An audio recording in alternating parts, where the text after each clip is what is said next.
Okay, this is Advanced Squad Leader, and it's probably about my 20th attempt to try and get into this game.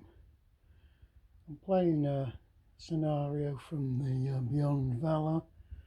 It's called the Czerniakov Bridgehead, and basically what I'm going to do with this, I'm just going to play it. I've decided, I must have watched about 100 videos on this, tried to read this rule book which is totally impenetrable, and I've just decided I'm going to play it, push some counters around and play it. I don't care if I'm making loads and loads of errors, because as each section, as I'm playing it, I'm looking it up, so gradually I'll start understanding what I'm trying to do. It may work or it may not, but otherwise I'm just wasting my time with this game. I've had a look at the starter kit, but every time I've started messing with starter kit, I've always said to myself, what's the point of learning part of a game and then having to relearn things again? And also with starter kit, you're restricted to how many scenarios. I don't know how many scenarios there actually are, but I don't think there's a huge number.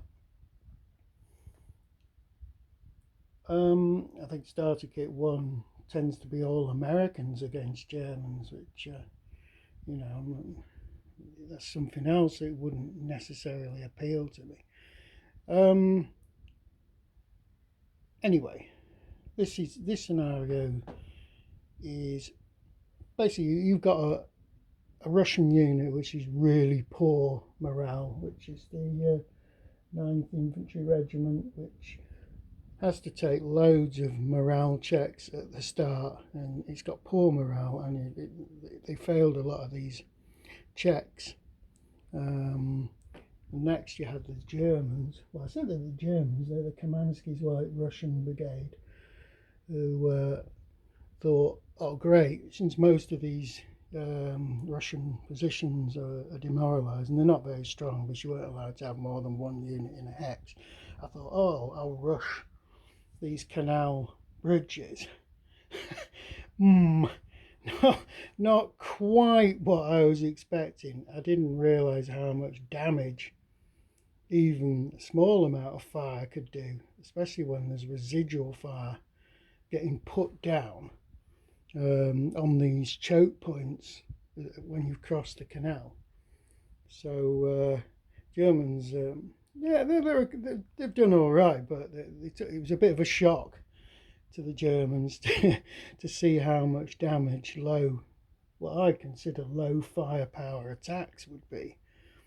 You've also got the fact that the majority of the Russian units are in no condition to fight. They're basically broken.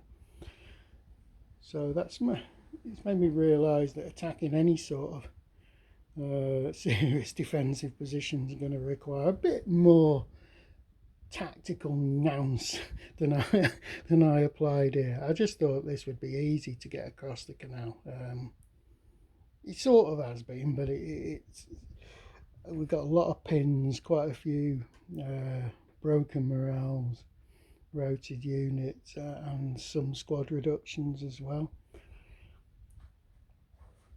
Anything else to say about this scenario? Yeah, you've got the Polish units here, which are Russian Poles. They're stealthy. They can use Molotov cocktails. They can also use sewer movement.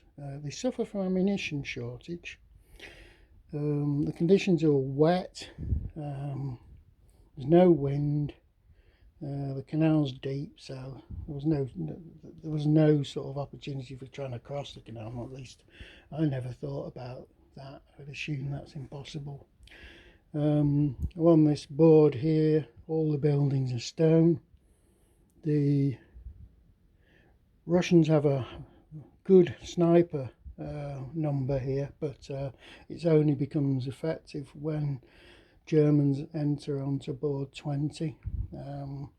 On board 8 there's no snipers at all for the Russians.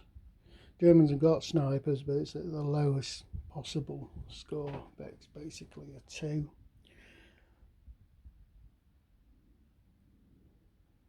And that's it really. I can't say much more about it. I'm just saying,